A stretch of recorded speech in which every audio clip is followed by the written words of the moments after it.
ಎಲ್ಲರಿಗೂ ನಮಸ್ಕಾರ. ಟೆರೆಸ್ ಮೇಲೆ ವಾಟರ್ ಪ್ರೂಫಿಂಗ್ ಯಾವ ರೀತಿ ಮಾಡಬೇಕಂತ ತಿಳಿಸ್ಕೊಡ್ತಾ ಇದ್ದೀನಿ. ಫಸ್ಟು ಬಂದು ಟೆರೆಸ್ ಮೇಲೆ ಸ್ಯಾಂಡಿಂಗ್ ಮಿಷಿನಿಂದ ಕ್ಲೀನಾಗಿ ಸರ್ಫೇಸ್ ಆಗಿ ಸ್ಯಾಂಡಿಂಗ್ ಮಾಡಬೇಕು. ಸ್ಯಾಂಡಿಂಗ್ ಮಾಡಿ ಕಂಪ್ಲೀಟಾಗಿ ಓಲ್ಡ್ ಪೇಂಟ್ ರಿಮೂವ್ ಮಾಡಬೇಕು. ಪೇಂಟ್ ಅಥವಾ ಸರ್ಫೇಸಾಗಿ ಇದಿದ್ರೆ ಕ್ಲೀನಾಗಿ ಸ್ಯಾಂಡಿಂಗ್ ಮಿಷಿನಲ್ಲಿ ಸರ್ಫೇಸಾಗಿ ಮಾಡಬೇಕು. ಮಾಡಾದ್ಮೇಲೆ ಎಲ್ಲಾದರೂ ಕ್ರ್ಯಾಕ್ ಇದ್ದರೆ ಕ್ರ್ಯಾಕ್ನ ಓಪನ್ ಮಾಡಿ ಕ್ರ್ಯಾಕ್ ಫಿಲ್ ಮಾಡಬೇಕು. PU ಸೀಲೆಂಟು, ಕ್ರ್ಯಾಕ್ ಫಿಲ್ಲರು ಈ ಥರ ಇದು ಮಾಡ್ಕೋಬೇಕು.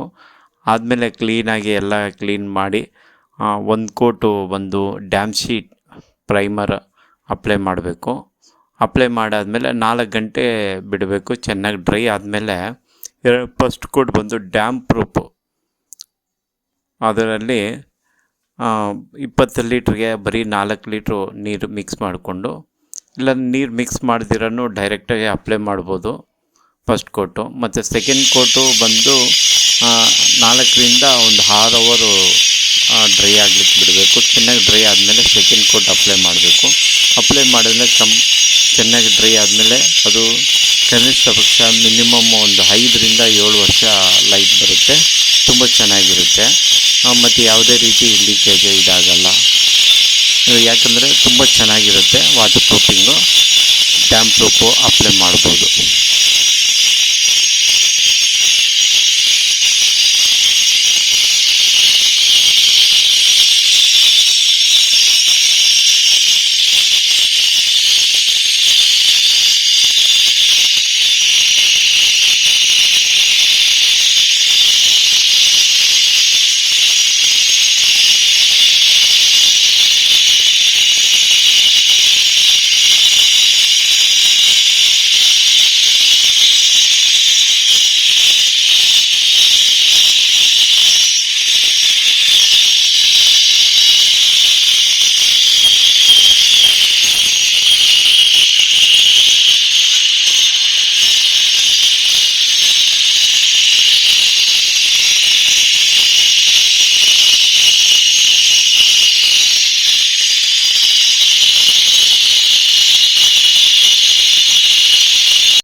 ಇದೆಲ್ಲ ಹೌದು.